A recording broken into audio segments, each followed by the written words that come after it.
Let's talk about how to find the minimum or the maximum of a function of several variables. In this video we talk about a function of two variables, but it's very easy, it's straightforward how to do it for 3 or 4 or 5 variables. Okay, so what is the idea? We have some function with some input variables, let's say 2 in this video. And we are looking for the local maximum of this function. What we need is some initial guess, and then we can try to find an improved guess and so on till we have a local maximum. So far, nothing new. And the idea is, the standard idea is to derive the function with respect to x1 and with respect to x2, and thus getting the gradient. Maybe you remember, otherwise please Google what is the gradient of a function in some specific point. It consists of n numbers, the partial derivatives with respect to x1, x2 and so on. And these two numbers, or these n numbers, packed together in one vector, this is called the gradient. And this gradient has a very astonishing property. The property is this gradient shows the direction in which the function value increases as much as it can. Suppose we are in a mountain area, and then the gradient is this direction with the steepest ascent. This is the slope in this point, okay? So we can use this gradient and go in this direction to increase the function value as much as possible. And what do we want? We want to find the maximum. So going in this direction is a very natural idea. And then we stop after taking this direction for a while, then we stop, we calculate the new gradient, and then we follow this new gradient, and so we iterate, and iterating that process will increase the function value on and on and on, and then we need some stopping criteria and to say we approximately found the maximum of the function. Okay. This is the idea. This is the most natural idea you can have, because when you was taught analysis of such a function, this was how it was taught.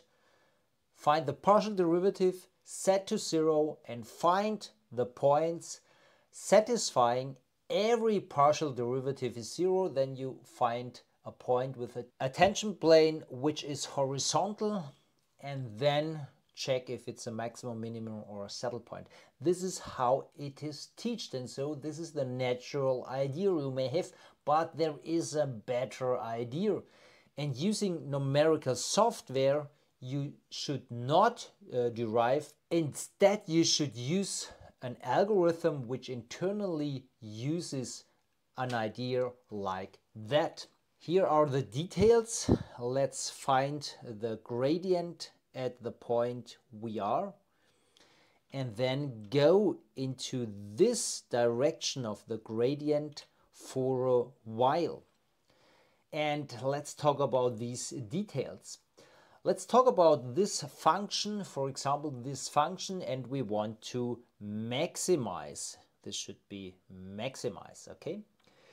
And then the standard idea is the partial derivatives set to 0, but that's not the best idea you might have. The better idea is you need the partial derivative, but not for the purpose before, but for calculating the gradient for some specific guess of your solution. And in this case, you will come up with the gradient first coordinate minus 85, second coordinate plus 4. And what do we have? This vector, this direction is the direction you should follow when you are at point 2, 1 to increase the function value as much as possible. And then we can walk with that direction for a while. The point 2, 1 is this one. The gradient minus 81, 4 directs to this direction. And then we go with this direction for a while. We take a rest and we calculate the new gradient and we iterate that process. Okay, so we will get something like that. We start here, go with that gradient, and maybe we decide to stop here.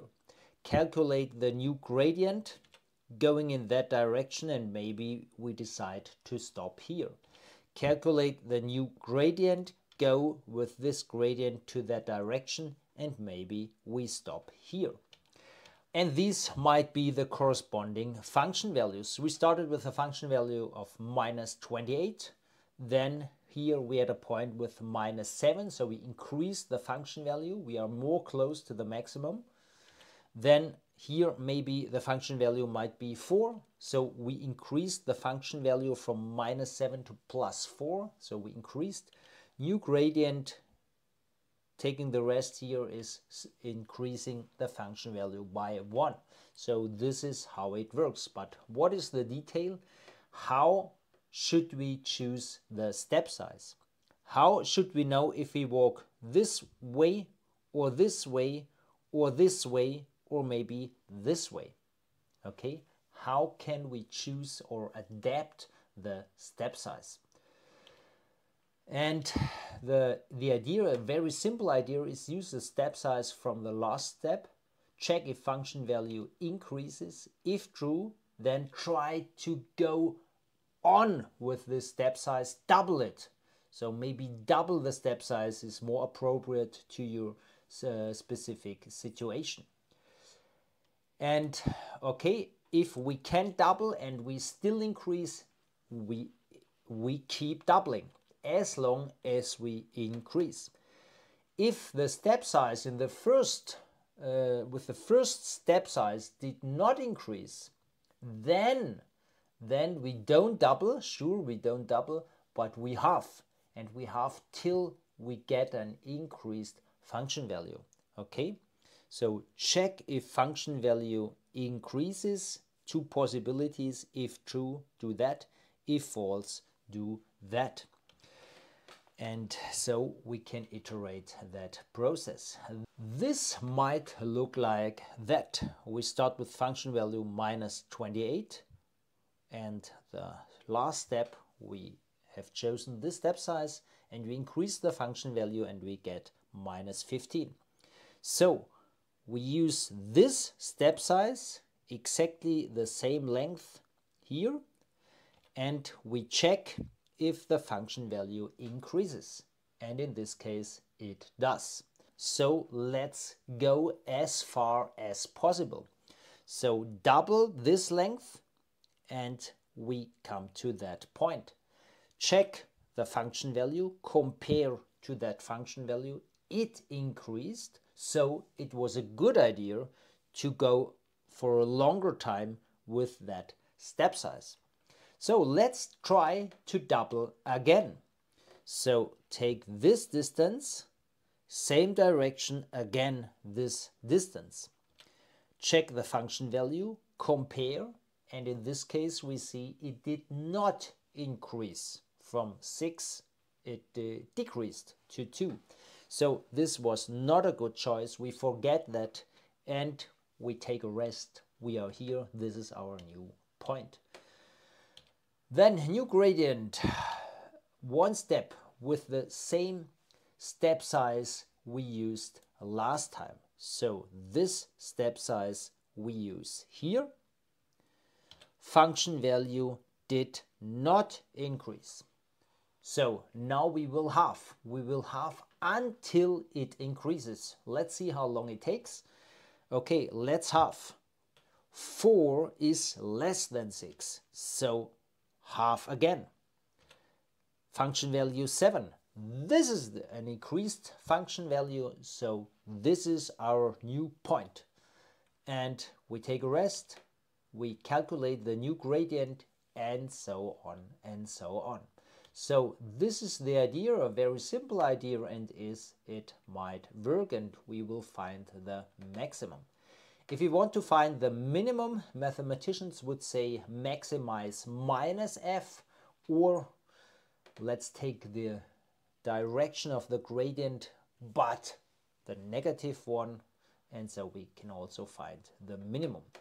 So this is our idea, this is our algorithm, and so we are done.